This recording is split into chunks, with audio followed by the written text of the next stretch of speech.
I just didn't have the autonomy that I know I needed in retrospect to thrive.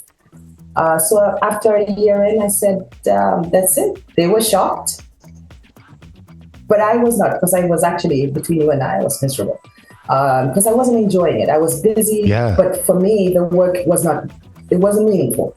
What happens when you know you need a change in your career and you're trying to figure out what's right for you? For many of us, the uncertainty of what comes next can be absolutely paralyzing.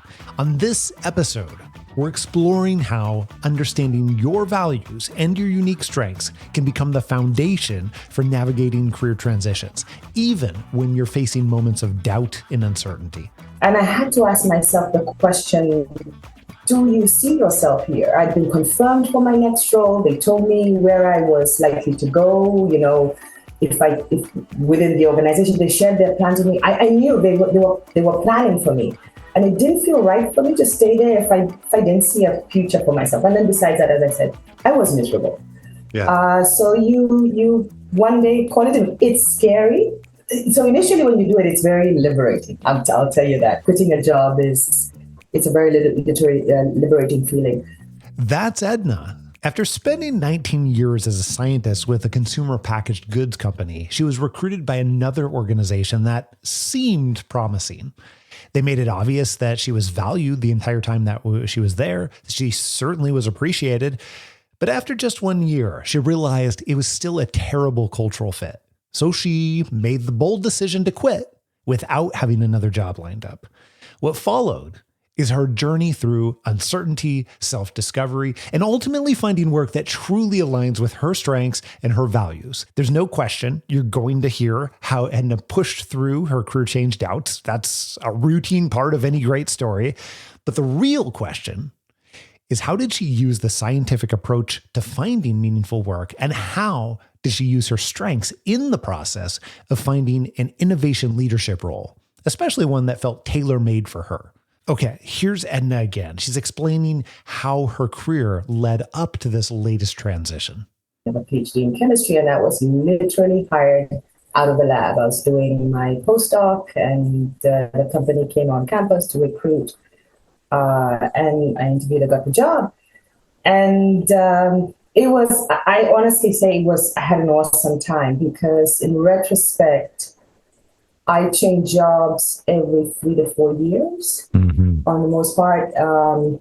And I changed jobs into something that was different enough, challenging enough to allow me to learn and grow. So for example, I started out, my first job was formulating laundry detergents, and I did that for 4 years. And then I moved on to formulating cleansing liquids. Your body washes your liquid hand soap, and I did that for 3 years. I was getting bored out of my mind.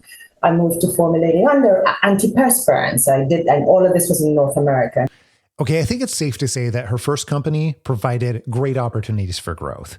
So when she was eventually recruited to this other company, I already mentioned it didn't take long for her to discover that her career change had been a mistake. But the real question is, why? Culturally, it was just not a fit for me. So, and this is coming into the values as well, right? Yes. I, in retrospect, realized that I thrive when I have autonomy. So, and I didn't realize that the 19 years of my previous company, I had a lot more autonomy than I felt I had in this new environment. I was extremely busy. Again, it was a growing industry. The company is doing awesome, but I just didn't have the autonomy that I know I needed in retrospect to thrive. So after a year in, I said, that's it. They were shocked, but I was not, because I was actually, between you and I was miserable because I wasn't enjoying it. I was busy, but for me, the work it wasn't meaningful. I was doing a lot of work. For my taste, it wasn't meaningful. As my team got to know Edna, one of the parts that really stood out to us was how she approached understanding her strengths. Most people will go through, they will take assessments, they will do some deep dive, they'll do some reflective exercises when they're trying to understand their strengths. However, Edna took this to a whole nother level. She brought the scientific approach to analyzing her own strengths data. Yeah, so I'm visual, clearly. And so the colors for me helped. And the Gallup Strengths Finder already had that sort of their color code. So I took that color code and sort of matched it with my feedback with the Gallup Strength. And it was interesting because I was also a little bit about apprehensive about getting feedback because you've done enough assessments at this point in my career. I've gotten feedback. I thought I understood me. But I took a step back and said, hey, this is from a different lens. And I like that the questions that you reach out to folks with are all positive, right?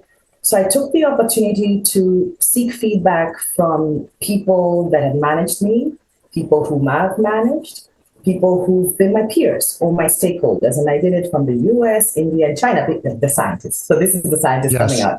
You want data that's representative. Let's get a significant sample size. Let's representative data. Let's get from every level. I don't want it to be biased. So I guess there is some scientists in me, right? A lot of scientists. And it was and then you've done the Strength Finder assessment and I got my top 5 strengths. It was so fascinating to see when the feedback came that my strengths are my strengths. They were saying exactly what Gallup Strengths Finder was saying in different words. They express it in their Mexican way, in their American way, or in their Indian way. But what they were saying about me is me. So I'm very consistent. What Edna is referring to here is a strategy for strengths awareness that allowed her to visually see patterns emerge.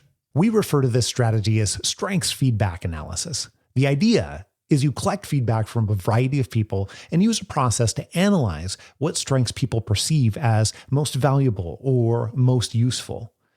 Edna asked 25 friends and coworkers these questions. She did it by email, conversation, text. Question number 1, how would you introduce me to a friend? Question number 2, what are my 3 best qualities? Question number 3, what is something that I could help people with? She also asked one more question. One of the questions I asked is, what seems to come easy for me that others struggle with? What do you think I could teach others? And the consistency that came out of that feedback for me just solidified that understanding and appreciation of my strengths. And also in some level, helped me not to minimize, because you'll see individualization is my number one. I'm like, it's just what I do. No, but it has value. And it was so clear to me from the feedback I got from people around the world that it has value. So for me, it was a great exercise. So loved it. What I found for me in retrospect is this exercise really anchored the process. It's because you have to start by understanding what it is you're good at, where that comes from, and you'll then be able to appreciate, hopefully for the individuals listening, is the successes you've had and the contribution which is in your career and the contribution that your strengths have had towards that success. Because I bet you they're rooted in your strengths. The successes you've had are rooted in your strengths. But until you're able to sort of step and see that link, you may not fully appreciate it. So for me, one of the great things about this whole process is I walk away with a deeper understanding and appreciation of my strengths. And the process is rooted. It starts there. It starts with understanding your strengths, which is, again, so basic. I've done this before, but I hadn't never done it like this. Never done it like this. And I said appreciation and the choice to leverage my strengths even more in the future. So not only do I walk away with the appreciation and understanding, there is a very deliberate decision and intention to leverage these moving forward, because that's more success will come out of that. Once all the feedback is collected, then you categorize and analyze the data to influence your understanding of your strengths. You can see those patterns emerge. Edna did a great job of this. She took it to a whole nother level by creating a color-coded system to analyze all of the feedback that she received. And this allowed her to recognize and apply her strengths in her career and throughout the rest of her life. I asked Edna to explain how this understanding of her strengths regularly shows up for her. For me, I think it helped. it helps me on a day-to-day. So I actually understand myself better. Sometimes when I'm in situations and I'm struggling a bit, it helps certain things. I'm like, I can understand why this is off for me because I'm missing XYZ. And for example, I'm an achiever, right? And there's sometimes I like to procrastinate. And I've discovered just put it on a list. If I put it on a list, it's going to get done because the achiever in me will ensure that thing is checked off the list, right? It shall so be little checked. tricks like that, exactly. Yes. The little tricks like that. I think the biggest one for me, though, is leaning into my individualization during the process. And I'm sure it'll show up on the job, as I've taken up this new role. But because what I discovered, and I'm going to fast forward to the experimentation phase, there was a lot of emphasis in the experimentation modules around making sure you're connecting with whomever you're reaching out to. One of the most valuable insights Edna gained was recognizing how her top strengths of individualization, how it shows up for her day to day throughout her whole life, and how she could use it as a strategic advantage in networking and interviews and other interactions. So if you're reaching out via email or if you're reaching out via phone, make sure you understand who it is you're talking to. Try to spend some time connecting. And honestly, I struggled with that a bit because I'm here to get some information. I don't have time to connect. What I realized is because of my individualization, I'm inherently curious about people. And what I realized is to the extent that you can connect, it impacts the transaction. Every interaction has a transaction and a connection. The quality of your connection can impact your transaction. So for me, just focusing on trying to, and I'll step back, I'll give you an example of even going into interviews.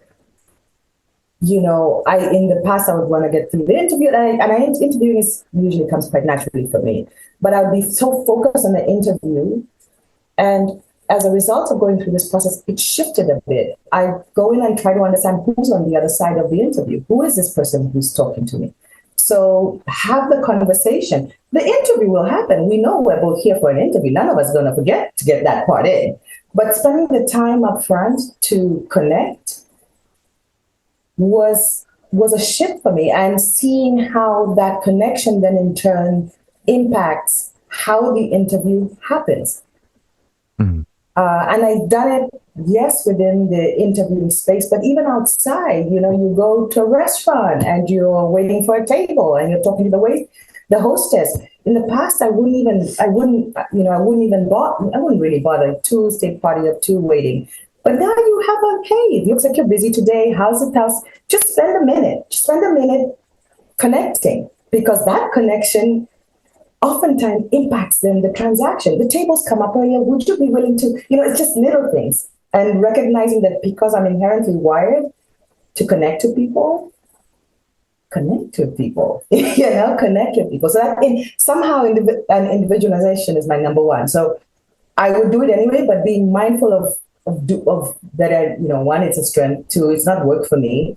And people are people. On the other side of any interaction is a person, and that person, try to get to know that person a little bit. You may have hours, you may have seconds, but spend a second to connect.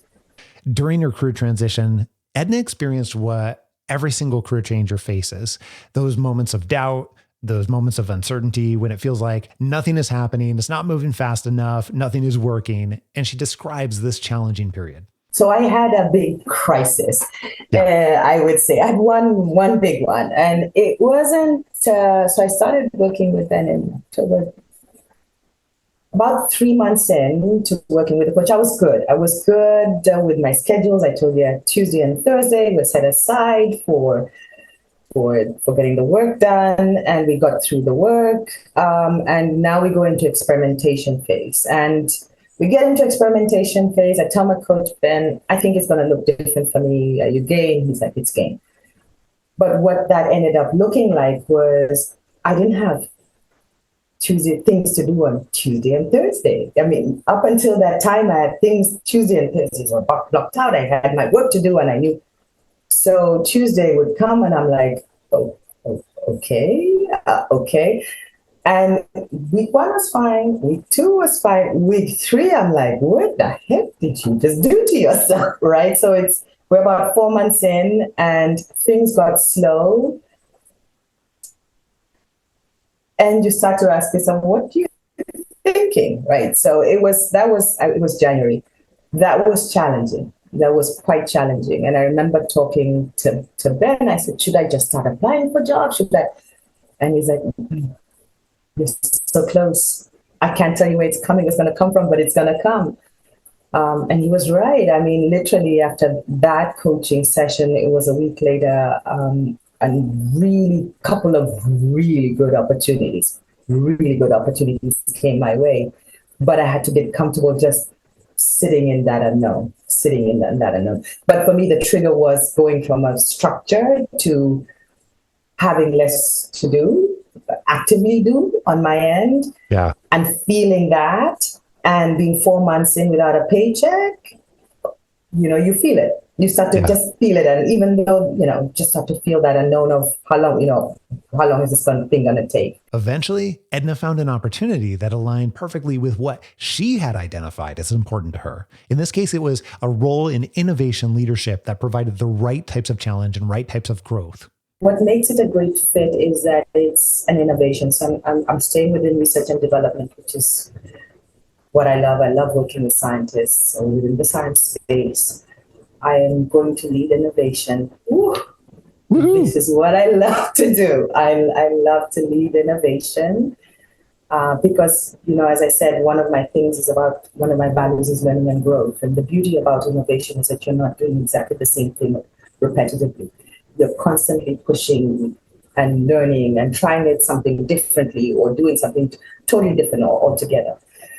In addition to that, what I love about this opportunity is that the company as a whole is pivoting from one that wasn't necessarily innovation focused to one that wants to be a lot more innovative in the future. So time and place is an important part of this for you too. As well. They don't know how to do it quite, hence people like me coming in.